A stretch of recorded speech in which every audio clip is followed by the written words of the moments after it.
Palavras do Santo Evangelho perdoem nossos pecados. Que coisa maravilhosa, meus irmãos e minhas irmãs, podemos encerrar a primeira semana do tempo comum. Com essa missa nós fechamos a primeira semana. Amanhã já é o primeiro dia da segunda semana do tempo comum. Terminar essa semana com essa palavra. Como eu queria que cada um aqui hoje pudesse deixar ecoar lá no mais íntimo do seu ser essa palavra que o Senhor olha e dirige para cada um pessoalmente. Uma das grandes armas, e eu escrevi demoradamente sobre isso no meu livro Segredos para a Cura Interior. Uma das armas mais poderosas que o demônio tem, e vocês sabem que quando eu falo demônio é porque o assunto é muito sério, que o demônio tem para nos impedir de acolhermos as graças de Deus, entre elas a cura e a libertação, é jogar na nossa cara o nosso passado. Se há uma área da sua vida, aliás, eu escrevo no livro e reafirmo aqui, a única área da nossa vida sobre a qual o demônio tem algum poder, é o nosso passado. Quando não é assimilado por nós. Quando nós entramos numa atitude de ficarmos remoendo o passado, voltando ao passado, ruminando ao passado, justificando-nos pelo passado. Aquelas experiências que nós tivemos que foram negativas, e aqui não há nenhum de nós, a começar de nós sacerdotes, diáconos, nenhum de nós, que não tenhamos tido experiências negativas no passado. Aqui não existe nenhum de nós, e nem aqueles que nos veem pela televisão ou pela internet do outro lado do oceano, que não tenha feito um monte de bobagem enquanto era criança, adolescente, jovem ou adulto. Não há nenhum de nós que não tenha cometido pecados leves, pesados ou graves no passado. Esse não é o problema. O problema não é nem aquilo que a gente fez ou deixou de fazer, nem o mal que a gente fez e nem o bem que a gente deixou de fazer. A arma que o encardido tem para atazanar a nossa vida é fazer-nos apegados ao passado. E apegados ao passado, alimentamos essa barreira que impede, porque veja bem, Felipe Madre falou insistentemente sobre isso, que a grande graça para a cura, e por isso que essa tarde e a noite de hoje serão muito ricas, com a Santa Missa agora, e depois à noite a adoração ao Santíssimo, a nossa oração de cura diante do Senhor, que estará presente, que o grande instrumental da cura para nós, é sermos atingidos pelo olhar do Senhor. E meus irmãos, isso o demônio não pode impedir. O demônio não tem poder de impedir que Jesus olhe para você, que Jesus olhe para mim. Que poder ele tem então? Aí vem o nome, diabolos, aquele que se atravessa no meio. Ele fica entre você e Deus. Ele tenta entrar no meio desse olhar de Deus para nós. E um dos instrumentos que ele tem a favor dele, já que ele é o pai da mentira, o senhor da morte e o ladrão da palavra, é fazer com que você mesmo deponha contra você. É fazer com que você olhe para o seu passado, seus pecados, com lente de aumento. E começa então a se justificar: eu não mereço ser curado. Eu tenho uma enfermidade, mas eu não mereço a cura, porque eu um dia cometi esse pecado, que o demônio faz questão de pegar a cara dele e jogar a cara da gente no chão, esfregar-nos, pois ele não tem a serviço dele o grande sistema dele chamado internet, que é para essa rede de computação demoníaca, para espalhar os erros e os defeitos da nossa vida. Você já notou como, inclusive tem gente aqui que é membro com carteirinha da internet. Sim. Pessoa responsável por espalhar defeito dos outros. Cada vez que você chegou em alguém, ou ligou no telefone para alguém, para comentar um erro ou defeito de outra pessoa, você se tornou sócio benemérito da internet. E é a turma da diva. E por isso, aqui tem a turma da diva também, não é? Os chefes do departamento de investigação da vida alheia. Quando o seu marido fala: você é a minha diva, perigosíssimo. E por que é que o demônio gosta tanto do nosso passado? Porque é a única coisa que ele tem. Ele só pode trabalhar com coisas que não existem. E o seu passado foi bom? Sinto muito, não existe mais. O demônio só consegue trabalhar com coisas irreais. Então ele trabalha com lembranças do passado. Ele trabalha com imagens que você guardou. Ele trabalha com a memória dos fatos passados. Por isso que o ocultismo, que a igreja condena com todas as forças, só trabalha com coisas irreais. Por que é uma contaminação muito grave? Não é brincadeira. Quando você olha num jornal por brincadeira e lê o horóscopo, você está fazendo uma comunhão com os demônios. Por quê? Porque quem está por trás disso, essa pseudo-astrologia, é alguém que se atravessou, que se colocou no lugar de Deus. Por que a igreja condena as contaminações com astrologia, com olhar o futuro, com ler a mão, com quiromancia, não sei das quantas, com a evocação dos mortos? Porque são pessoas que se colocam no lugar de Deus, e isso é a marca registrada do encardido. Então, quando alguém se coloca no lugar de Deus, e quando você vai lá por padre, mas eu fui sem saber. Se você tomar um copo de veneno sem saber que é veneno, faz mal? Mas foi sem querer. Se alguém me derrubasse sem querer e eu cair aí de 10 metros de altura, machuca? Então, sem querer machuca. Sem querer o veneno faz mal. Sem querer o veneno que você se contaminou fez mal. E hoje eu não tenho medo de dizer uma coisa a você, meu irmão. Sabe por que muita coisa vai muito mal na sua vida? Pelas alianças malignas, encardidas que você fez ou foi vítima. Porque, meus irmãos, pense, põe a cabeça para ver, deixe de ser anta.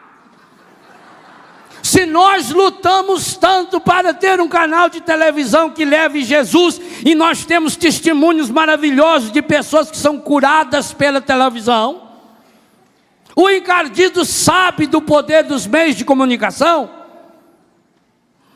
Por que será que o encardido investe tanto nessas áreas que o Felipe hoje nos resumia como as áreas prediletas da cura?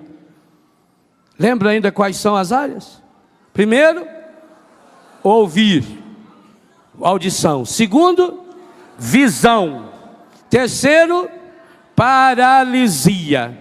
Quarto, Lepra. Lepra ele não falou, também não vou falar agora. Só vou falar amanhã de manhã. Amanhã às 8h30 da manhã, nós temos um encontro marcado. Vamos falar do leproso. Das suas e das minhas lepras. E aí pode ficar sossegado, que esse é um assunto que eu entendo. Eu tenho muita lepra para partilhar com vocês. Vamos deixar o leproso para amanhã. Observe como essas 3 áreas são investidas aos milhões pelo encardido. Pois há um programa que o encardido apresenta num canal de televisão aí, que oferece o prêmio para quem ganhar de R$1 milhão. Hein? 1 milhão! Para quê? Para você eliminar todas as pessoas da sua vida. Se for um parente seu que ganhar esse prêmio, meus pêsames. Porque significa que nos critérios daquele canal do lobo, aquela pessoa é a mais parecida com o encardido. Por isso ganhou o prêmio. Que coisa medonha. Porque ele investe tanto em instrumentos que primeiro atingem a nossa capacidade de ver. Já preguei muito sobre isso aqui. No meu livro Experienciar Milagres, há 2 capítulos que falam sobre isso, sobre essa cegueira. Ele investe uma fortuna no campo visual. É o campo que movimenta, por exemplo, a moda. Está acontecendo no Rio de Janeiro, a Fashion Rio. Vai ter em São Paulo semana que vem, São Paulo Fashion Weekend. Aquelas mulheres magrelas, que aquilo é uma costela pura, para desfilar sem roupa, porque aquilo não pode chamar aquele negócio de roupa. Aqueles paninhos que eles parecem os véus que as senhoras usavam antigamente, que lá na França não pode usar mais. Aquele véuzinho, eles põem sem sutiã, joga por cima aquilo assim, fica parecendo aqueles morrinhos. Você vê o contorno até dos 2 parafusinhos. Mudar a estação do rádio ali. Aquilo é roupa. E como é que esse povo ganha não sei quantos milhões? Bilhões, trilhões? Porque é uma arma que o demônio tem para nos fisgar pelos olhos. Aí toda a questão da imagem, toda a questão, nós temos que falar muito resumido que não dá tempo, toda a questão das tatuagens, toda a questão dos piercings. Como o encardido está entrando na nossa vida, na vida principalmente de nossos filhos, através da visão. Que coisa medonha. Quanta gente da sua família, da minha família, encontra-se perdida, porque viciada em novelas, em filmes, nesses programas que mostram o quê? Que mostra a degradação da pessoa, onde a mulher não passa de um objeto, onde a nudez é colocada como se fosse a coisa mais inteligente desse mundo, onde a aberração é mostrada a olhos nus, para que você fique olhando para aquilo e vá se tornando uma pessoa insensível. Mas também o desvio da visão, quando pega um problema local e amplia-o como se fosse um problema do mundo inteiro, mas não vai nas causas do problema. Por que eles pararam de falar das vítimas como é tsunami lá? Por que pararam de falar? Porque agora é a hora de começar a falar das causas. É hora de começar a falar que tinha um monte de gente que estava lá para pecar, porque o turismo sexual na Tailândia era uma coisa que o mundo inteiro sabia, e que inclusive os governos, sabendo das ameaças, do perigo dessa onda gigante, mas para ganhar dinheiro dos turistas. Não é verdade isso? Todo mundo sabe que é. Então agora tem que parar de falar. Já prestou o serviço, já virou assunto, todo mundo já comentou, a televisão já mostrou, agora é hora de esquecer o assunto. Agora, quando que deveria ser a hora de se comprometer, esquece. Mas o quanto que o encardido investe para nos tornar pessoas surdas. Nós colocamos as mãos no ouvido e pedimos a cura, mas quantos de nós estamos ensurdecidos para a palavra de Deus? Eu vou falar nesse tema daqui a pouquinho ainda. Porque vivemos no barulho. Por que, gente, se investe tantos bilhões de dólares, de euros, em músicas medonhas, pavorosas, horrorosas, músicas que cantam o demônio? Por que se investe em cantores populares, em cantor de criança? Cantor de criança que faz as crianças cantar para o demônio. Tem uma música da Xuxa, por exemplo, aonde ela canta assim, que quer marcar no coração das crianças o que mesmo? Ela quer marcar um X. Quantas vezes ela fala que quer marcar um X? Quem se lembra da música? Marcar um X, um X, um X, 3 vezes. Como é que escreve X de trás para frente? Six é 6. 666, o número da besta. E aí quando a senhora compra aquela roupinha de prostituta para botar na sua filha de 3 ou 4 anos de idade, porque me perdoe, a criança de 3 ou 4, uma menina de 3 ou 4 anos de idade pode ficar pelada, que ninguém tem malícia. Ou é mentira minha? Pode ficar peladinho, não tem malícia. Lá no Biguá tinha família pobre, que os filhos ficavam peladinhos, a gente via, criança lá de 6, 7 anos de idade, peladinho, homem, mulher, nem louco, nem. A gente ia nadar escondido da mãe, nadava pelado. Ninguém, não tinha bobagem nenhuma. Uma criança de 5, 6 anos, pelada, não é imoral.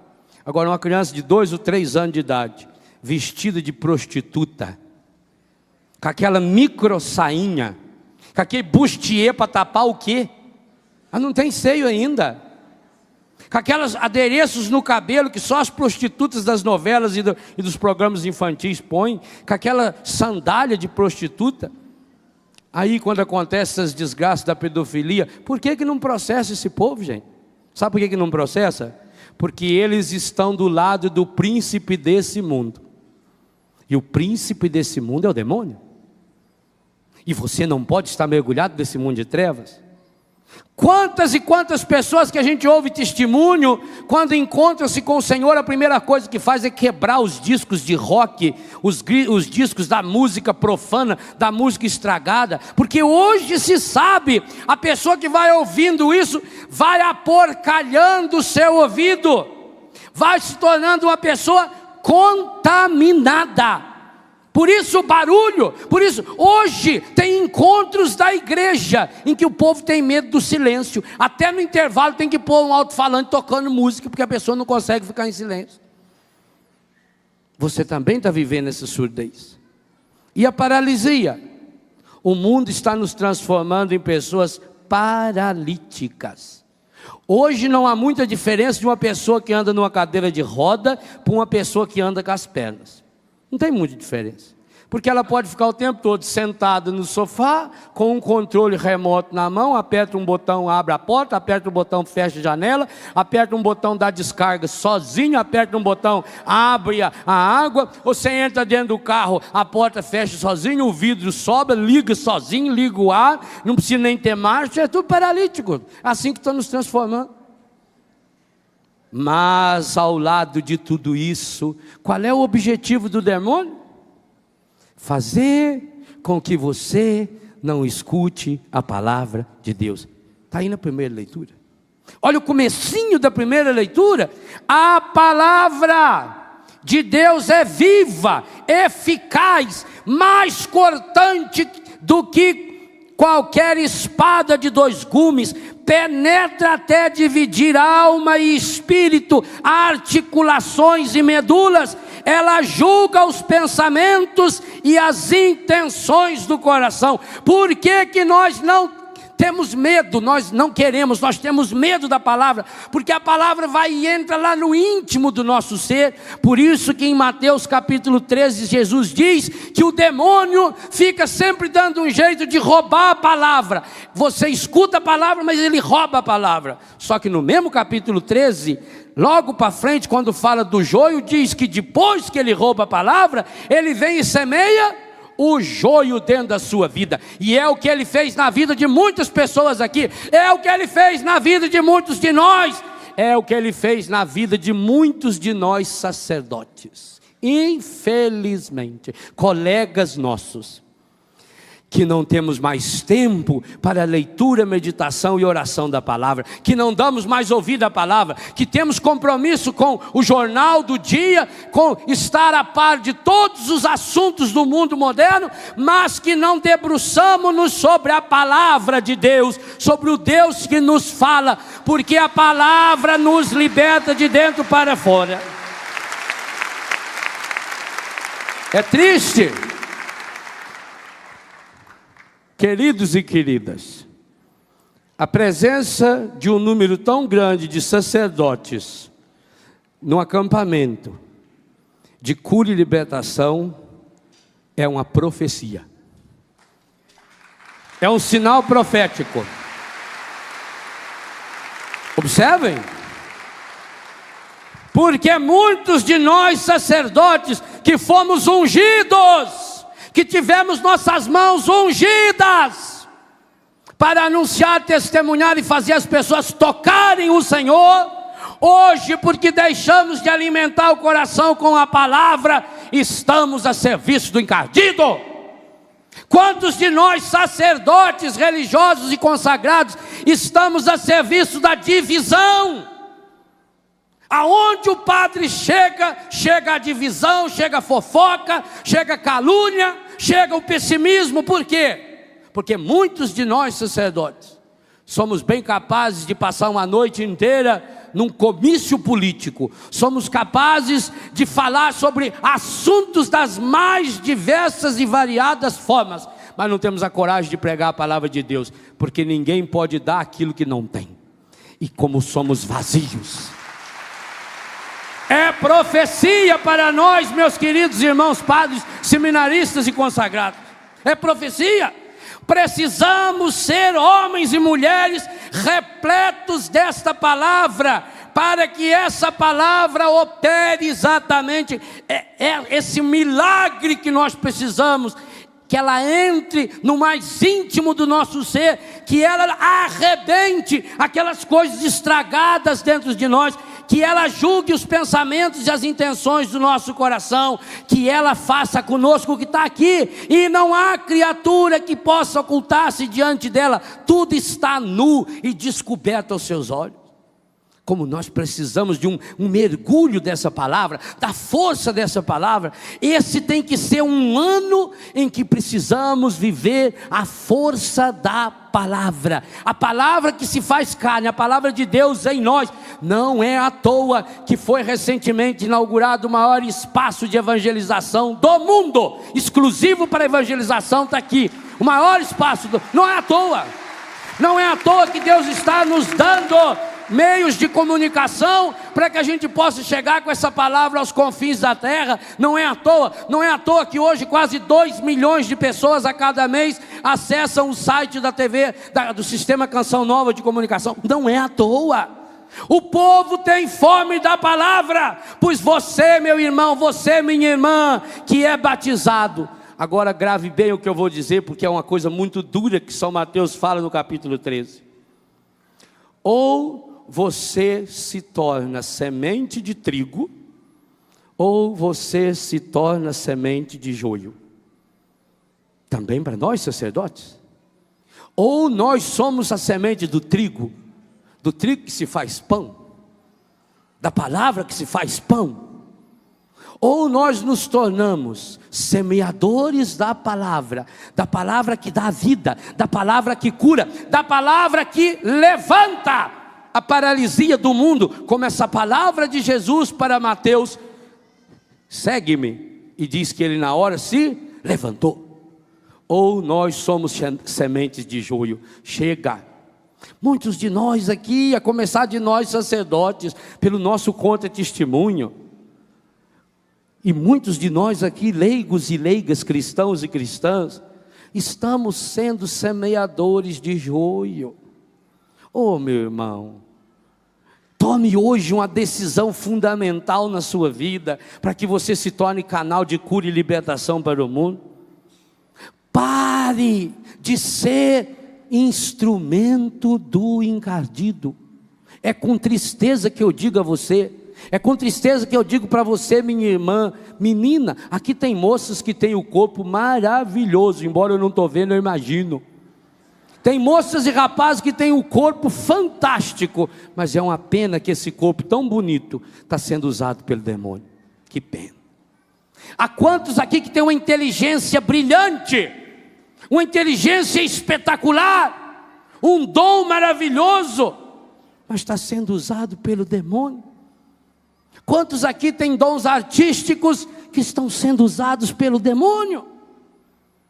Porque não temos a coragem de deixar a palavra de Deus fazer essa limpeza em nossa história. E é exatamente esse o primeiro grande passo para a nossa cura e libertação. É essa palavra de Deus viva, eficaz, cortante, que desça ao profundo, para que, versículo 14b, permaneçamos firmes na fé.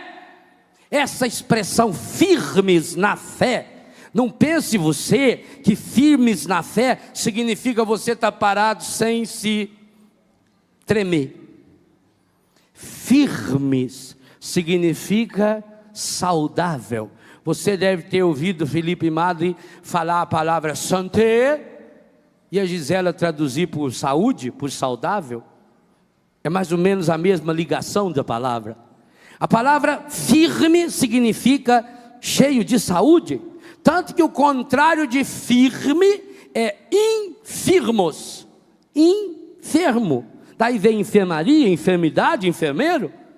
Firme na fé significa você precisa nesse ano cultivar uma fé sarada, uma fé restaurada. Você precisa purificar a sua fé, a começar por alguns objetos contaminados que você tem dentro da sua casa. Há pessoas aqui em casa que tudo vai mal na vida porque tem objetos contaminados, coisas que um dia foram entregues ao demônio, coisas que receberam orações demoníacas, porque o demônio tenta fingir e tenta copiar todas as coisas de Deus. Ele tenta fazer milagres. O demônio também pode fazer muitas curas, muitos milagres, mas com o objetivo de levar a pessoa a ser cada dia pior.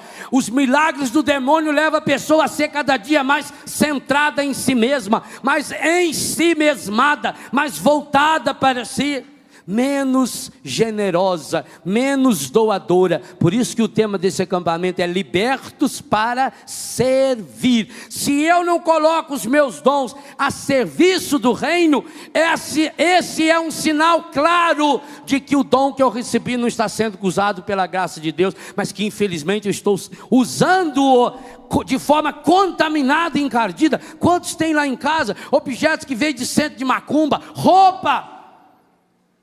Ah, padre, mas macumba pega? É claro que pega. Por basta você jogar uma pedra num telhado de vidro.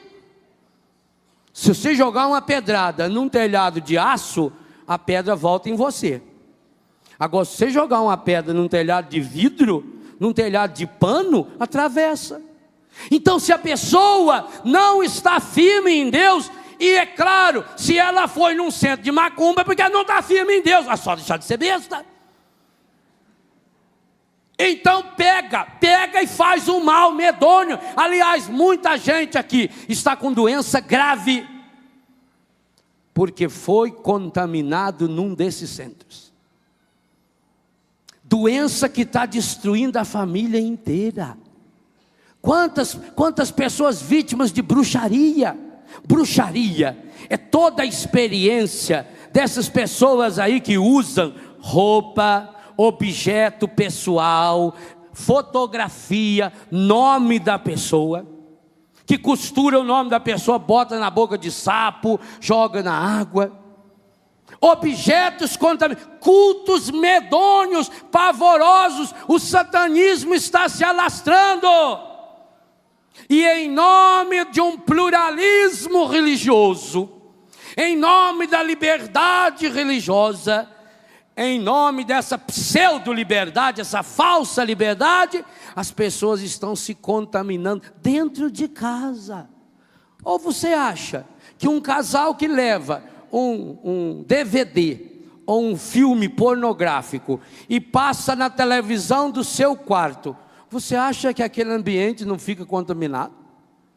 Você acha que o mesmo demônio que assistiu aquelas filmagens, onde transforma o corpo de um homem e de uma mulher num monte de pornografia, não vai entrar? E entra pela sua mão, é você que levou, e alguns ainda levam escondidinho, que é para ninguém ver.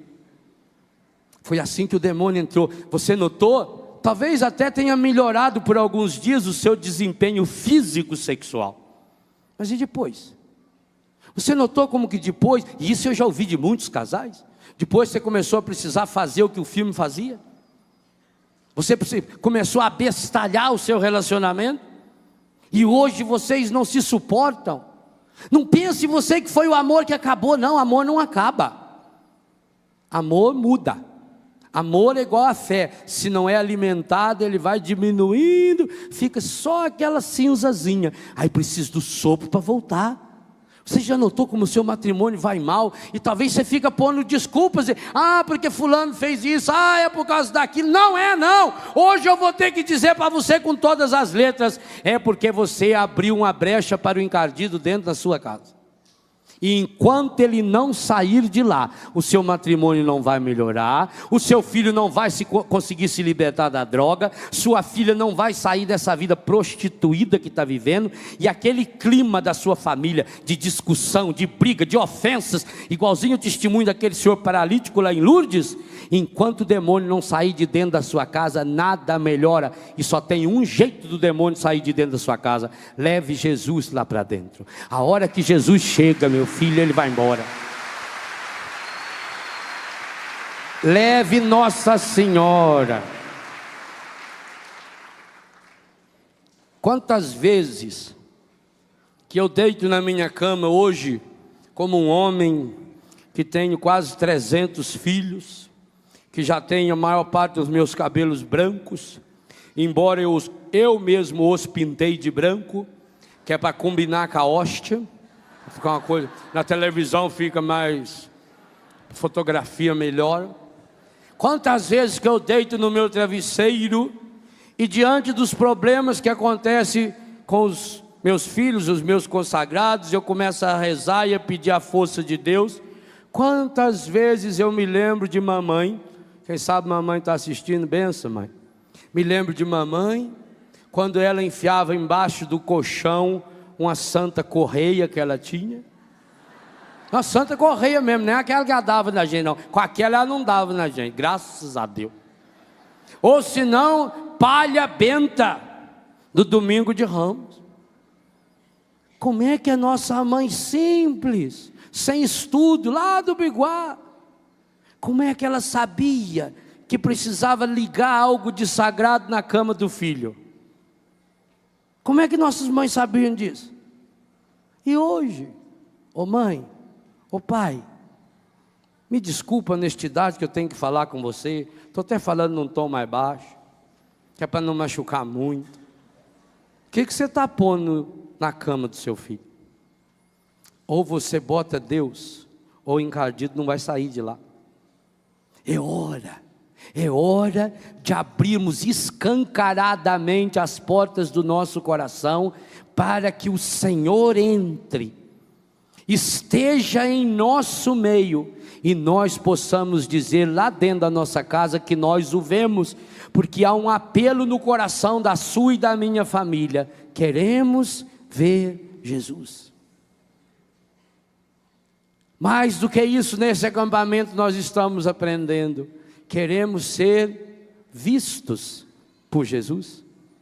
Deixe Jesus enxergar você. Mas como é que você quer que Jesus enxergue se você está vivendo nessa vida mascarada, contaminada?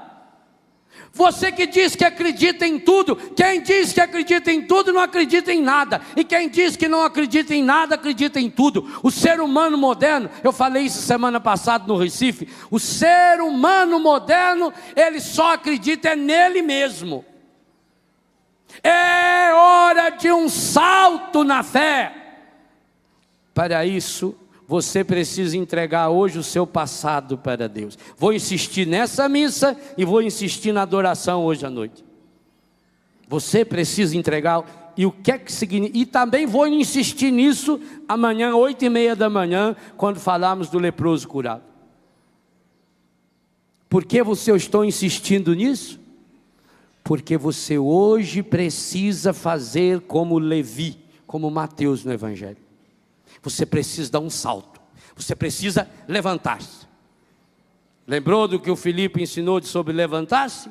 Feito Maria, de pé aos pés da cruz. Senhor, eu estou pronto. Eu estou de pé, Senhor. Como como São José, que o anjo disse, levanta, toma o menino. Como Moisés, que Deus mandou, levanta sua mão, para que o mar se abra e depois se feche. Nós precisamos nos levantar. Observe uma coisa interessante. Por que Jesus, passando pela Via Maris, chegando a Cafarnaum, por que ele chamou Levi, o filho do Alfeu, o Mateus, que era um cobrador de imposto, portanto um pecador público, um homem que não valia nada aos olhos do mundo? E por que ele não chamou esses fariseus que estavam lá também? Está lá, diz, alguns doutores da lei, que eram fariseus, viram que Jesus estava comendo com os pecadores.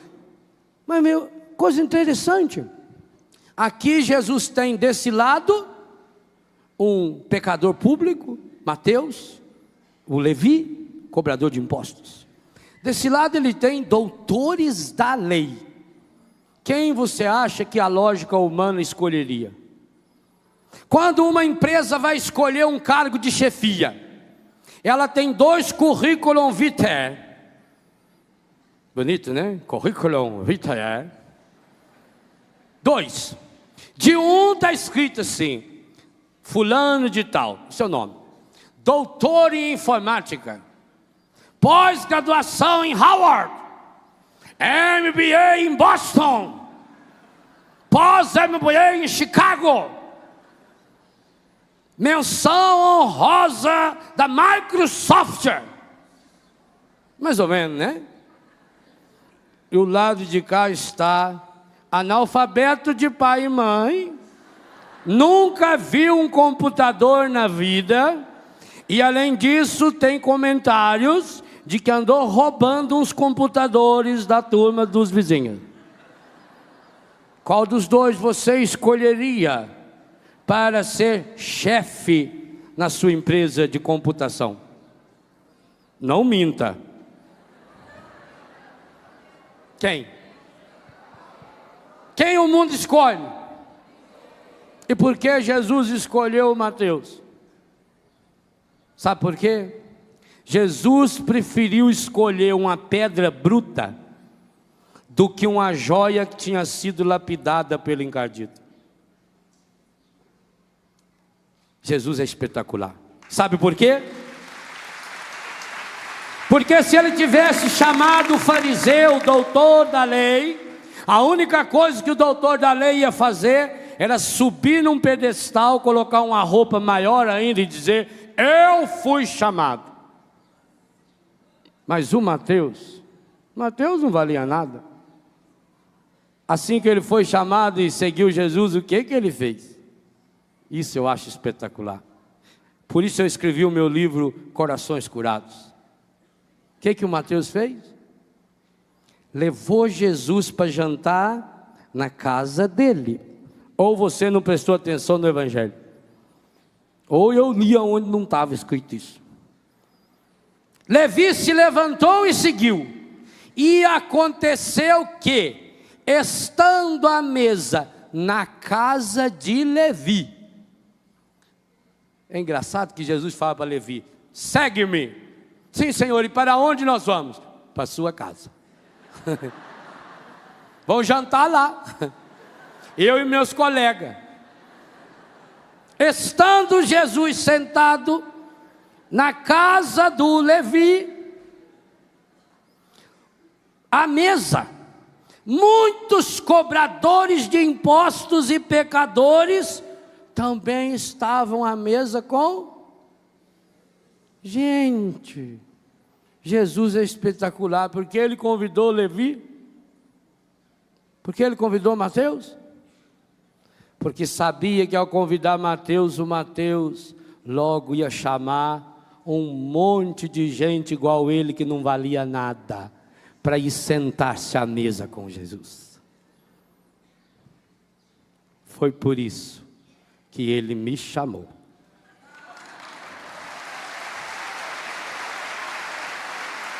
Foi por isso que ele chamou você. Então pare de se comportar como se fosse doutor da lei, fariseu. Nós paramos também, principalmente nós. Ou nós paramos de comportar-nos como eles, ou nós vamos ficar no time deles. Pare de se comportar como um fariseu que bota uma máscara, que se acha a pessoa mais importante do mundo. Seja como Levi, seja como Mateus. Eu não sou nada, eu não valho nada, eu não presto, eu sou pecador, mas o Senhor me chamou, aleluia. E eu não quero mais voltar. Ah, que coisa linda, é isso que você veio fazer nesse acampamento? Para levar Jesus para sua casa? Que maravilha!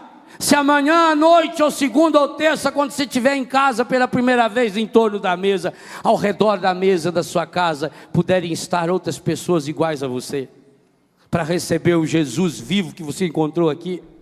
Porque aquelas pessoas estão dizendo lá também, queremos ver Jesus. Gente, essas pessoas que vão para esses lugares de demônio, essas pessoas que vão para esses lugares de pornografia, de prostituição, lá no mais íntimo elas querem ver Jesus. Mas se querem ver Jesus, padre, por que então não vem na igreja? Vem na igreja e se encontra conosco. Um bando de publicanos, mas que se comporta como se fosse fariseu, que ficamos julgando e condenando as pessoas. Aí como é que ele não tem jeito? É hora de tirar a máscara. É hora de deixar a palavra de Deus entrar lá nas nossas medulas, lá no mais íntimo do nosso ser, e expulsar daí aquilo que em nós não pertence a Deus. Essa pergunta você tem que responder até a adoração de hoje à noite. Só você pode responder. Você vai precisar hoje de um momento de silêncio entre o final da missa e o começo da adoração. A adoração começa às 9 horas. Você vai precisar de um momento de silêncio, embaixo de uma árvore, ou na hora que estiver tomando banho, fazendo xixi, não interessa. Sim, um momento de silêncio, só você. E você precisa perguntar: o que está em mim, em minha vida e em minha casa, que eu sei que não pertence ao Senhor? Segunda coisa, você precisa trazer para essa noite o seu passado. Se foi bonito ou feio, tanto faz. Você precisa tomar a decisão que Mateus tomou. Na mesma hora ele se levantou e passou a seguir Jesus. Ele não se justificou. Jesus não perguntou para ele: ô Mateus, você teve algum problema, algum trauma psicológico na infância que levou você a roubar tanto, Mateus? Qual é o seu problema? Mateus, meu querido, você teve algum problema? Vem cá que eu vou fazer uma oração para você, porque você teve um trauma na infância, aonde o seu pai não dava dinheiro para você, então você se tornou esse ladrãozinho profissional, Mateus. Jesus não fez nenhuma pergunta sobre o passado de Mateus. Por quê? Porque Mateus sabia muito bem quem ele era. Tanto que levou para sua casa junto com Jesus essas pessoas que, como ele, estavam mergulhadas no pecado.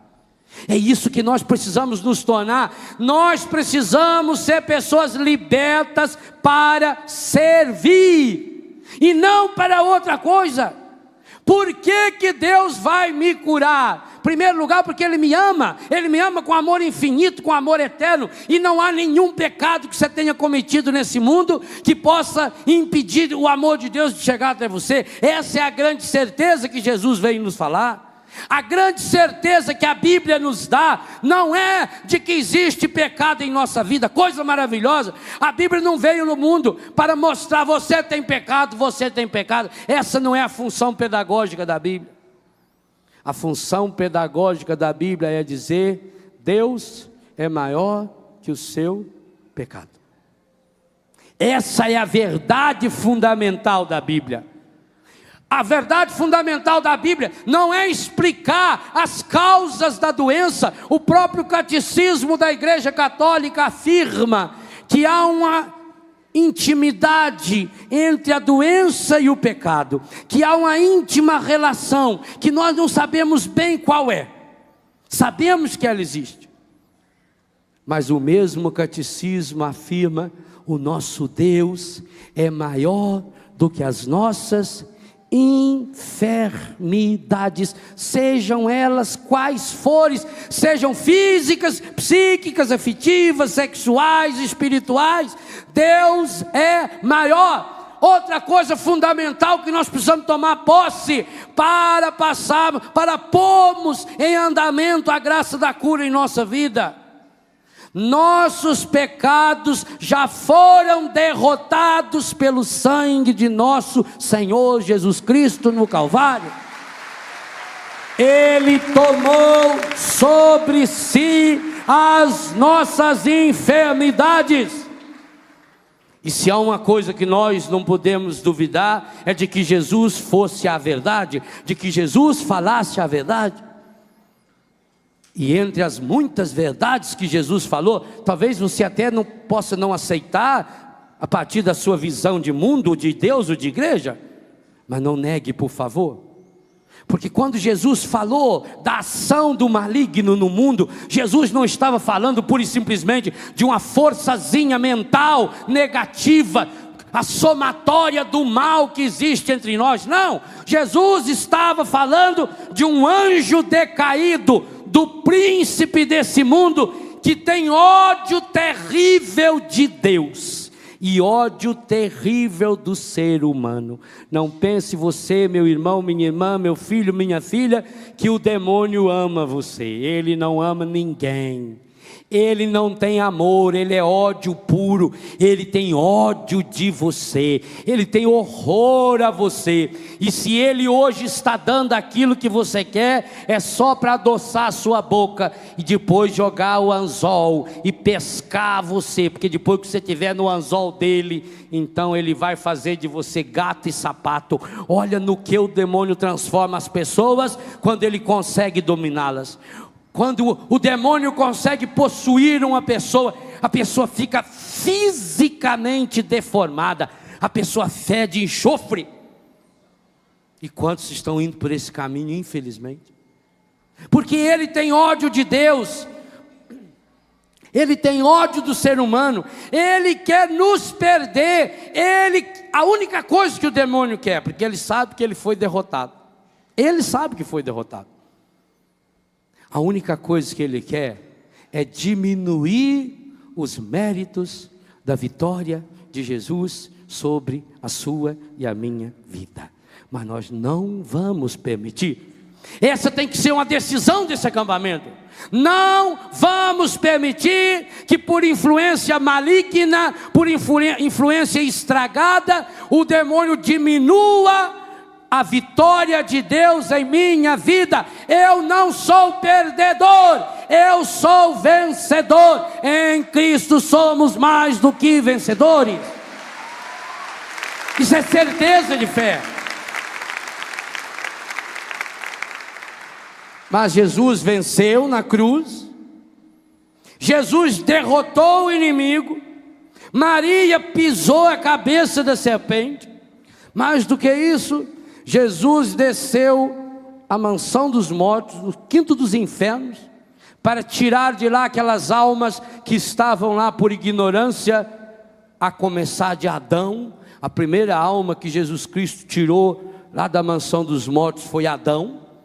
E nós rezamos isso, nós padres e religiosos, todo ano no sábado santo, no ofício das leituras. Ele tirou Adão para nos tirar cada um de nós. Agora Jesus transforma você numa pessoa livre, liberta. Você precisa fazer a sua escolha. Você precisa ter atitude de Levi. É você que hoje precisa se levantar. Eu não sei em que cadeira você está sentado. Eu não sei. Eu não sei se o seu problema é uma contaminação sexual. Eu não sei se você está, o demônio na sua vida está espalhando doenças para o seu corpo.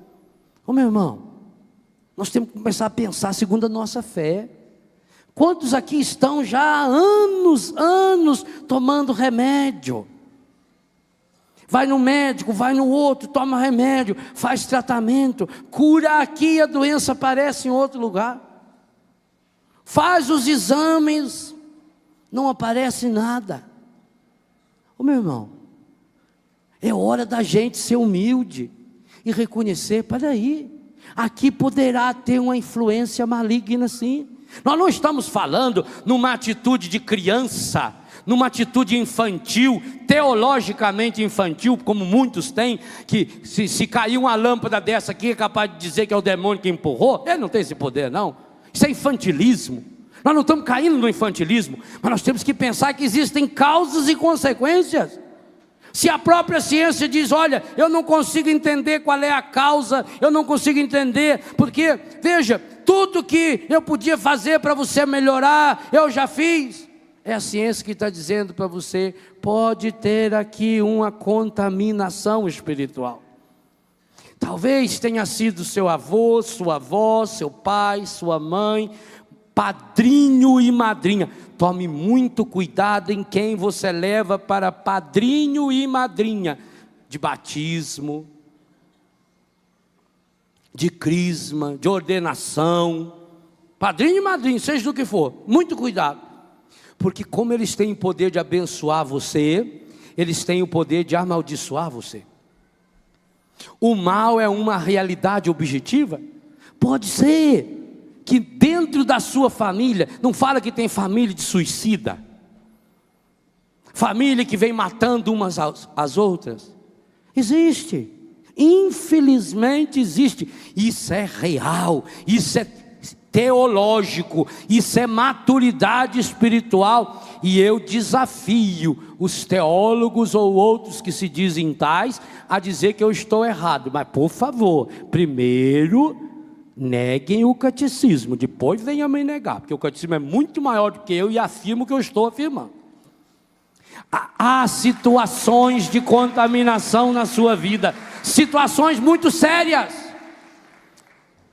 Mais do que isso, quando você olhar para nós padres, quantos dos meus irmãos padres, aqui tem padre que tem 1 mês e 28 dias que é padre. Quando você olhar para nós padres e também os padres da sua comunidade, e perceber em nós aquele contra-testemunho que faz com que muitos percam a fé. Eu sei, eu já dei e meus irmãos já demos contra-testemunho de sacerdote. Quando você vê isso, seja no campo sexual, no campo afetivo, seja na indelicadeza, seja porque nós somos rudes, porque nós não acolhemos bem, enfim, aquilo que você percebe em nós, comece a olhar também se nós não estamos influenciados pelo maligno. Mas padre, se eu descobrir que o senhor, padre Léo, ou um outro padre estejam contaminados pelo demônio, olha, ele se traveste em anjo de luz, o que eu posso fazer? Você pode fazer muito. Uma Ave Maria que você rezasse com muita fé, seria uma alavanca poderosa para tirar-me ou alguns dos meus colegas padres do fundo do inferno em que nós estamos nos mergulhando. Uma Ave Maria. Mas nessa hora, a comunidade influenciada pelo demônio, ao invés de rezar uma Ave Maria, sai fazendo comentários. Aliás, alguns até gostam quando o padre erra, porque aí justifica a hipocrisia de vida que vem levando. Alguns até gostam. Alguns, quando descobrem que um padre caiu num pecado, fica feliz da vida. Uma vez, eu já falei que se eu tirar umas 100 mil pessoas do buraco do cigarro, ainda é pouco. Porque uma vez, quando eu fumava ainda, uma pessoa chegou para mim e falou, graças a Deus que o senhor também fuma. Verdade? Ai, que bom, eu tinha peso de consciência, agora eu não vou ter mais, porque o padre fuma. O que acontece quando vê um de nós indo para essas valetas que o encardido ama? Quantos nessa hora começam a falar mal, a fazer mais fofoca, a ir na rádio, a espalhar no jornal, a jogar mais malícia, a aumentar ainda, a inventar mais coisas ainda? Pelo amor de Deus, nessa hora, a única coisa que eu estou pedindo é uma Ave Maria. Uma, é muito. Uma Ave Maria, um Pai Nosso. Foi Jesus que ensinou a gente a rezar. Pai, não nos deixeis cair em tentação, mas livrai-nos do mal. Foi Jesus que rezou por mim e por você na sua oração sacerdotal. Pai, eu não peço que os tire do mundo, eu peço que os livre do maligno. Nós precisamos ser os padres, as freiras, os consagrados, os leigos, os jovens, os missionários, precisamos ser libertos para servir. Então, meu irmão, não tenha medo de reconhecer que talvez lá na sua casa, aquela situação, sabe, que você não consegue entender. Como é que logo aquele seu filho? Quantas mães me procuram e falam: Padre Léo, eu não consigo entender, padre. Esse menino era ótimo. Esse menino só tirava nota boa. O senhor precisa ver, padre, como é que ele me tratava. Ele sentava no meu colo, ele beijava meu marido. Padre, de uma hora para outra, padre, ele mudou por completo. Até a fisionomia dele, o olhar dele. Agora ele está aí nas drogas. Minha irmã, há uma poderosa influência maligna que está levando o seu menino para esse buraco. E se você não tirá-lo a tempo, ele vai para o inferno. É duro, eu sei que é. Eu tenho filhos assim. Aquele vício que você não consegue sair dele. Aliás, estamos a poucos dias da quaresma. Amanhã Dom Alberto vai fazer o lançamento do Retiro Popular aqui, amanhã de manhã. E eu convido você de fato a ter o livrinho na mão para fazer esse retiro. É uma arma poderosa, meus irmãos. Quem sabe a quaresma desse ano não será para você um caminho de libertação, porque você não consegue romper com aquele vício. Sabe por quê? Por mais que você lute contra aquele vício tem a marca registrada do demônio. Alguns que estão com doenças graves, na raiz dessa sua enfermidade está uma contaminação demoníaca. Padre, mas o que eu posso fazer, padre? Se a minha avó que um dia me levou lá num lugar aonde fazem oferenda, aonde matavam um bezerro, aonde derramaram sangue em cima de mim ou da minha roupa, ela já morreu, como é que eu vou desfazer? Vou dizer uma coisa a você, não precisa nem desfazer, que foi tão mal feito, que basta você tomar posse da graça de Deus e conscientemente romper. Mas padre, é tão fácil assim? Não, romper não é fácil. Mas como é que você contraiu núpcias com o seu marido ou a sua mulher? Não foi falando? Eu te recebo por minha mulher, te prometo ser fiel na alegria, na tristeza, saúde, doença, amando você, respeitando você todos os dias da minha vida. Não foi falando? Foi uma palavra objetiva que você disse, conscientemente do que estava dizendo, e a partir daquele momento você se tornou marido e mulher. Daqui a pouco nós padres vamos estender nossa mão no altar e vamos proclamar: tomai e comei todos vós, isto é o meu corpo. Eu estou na fórmula antiga ainda. Isto é meu sangue. E aquele pão, está lá, é pão, é vinho. vai se transformar no corpo, no sangue, na alma e na divindade de nosso Senhor Jesus Cristo. E se nós, padres, não emprestarmos nossa mão e nossa voz, o Espírito Santo não tem poder de transformar aquele pão e aquele vinho no corpo e no sangue de Jesus. Ele precisa da mão e da voz pecadora desse ou desses sacerdotes. Entende o que eu quero dizer com a decisão? É isso que você precisa fazer. Hoje eu convido você a romper definitivamente, conscientemente, e eu vou retomar essas palavras na adoração hoje à noite. A romper definitivamente, a quebrar todo e qualquer vínculo que ainda tiver na sua vida com o demônio. E se você tiver dúvida sobre alguns desses vínculos, não saia desse acampamento sem levar o livro Sim, Sim, Não, Não, onde está muito claro as amarras que o demônio faz para nos prender. Porque hoje Jesus passa na mesa da sua vida, olha para você e para mim e diz: vem, siga-me. E ainda afirma no final: eu não vim chamar os justos, eu vim chamar os pecadores. Os sãos não precisam de médicos. Então você pode dizer para Deus: eu preciso agora do Senhor. Sim, Senhor, eu reconheço a minha iniquidade, eu reconheço o meu pecado, eu reconheço a minha miséria.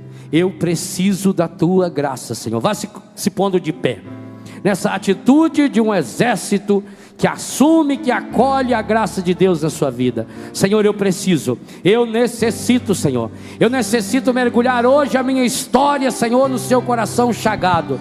Eu preciso hoje dar um passo, Senhor, rumo à minha libertação. Eu não quero sair desse acampamento, Senhor, antes de receber a graça da cura e da libertação. Eu vim aqui, Senhor, para ser curado e para ser liberto para servir, liberto para amar. Eu preciso dessa libertação, eu preciso dessa restauração, eu preciso dessa cura, Senhor. Conscientemente, Senhor, eu renuncio ao demônio, autor e princípio do pecado.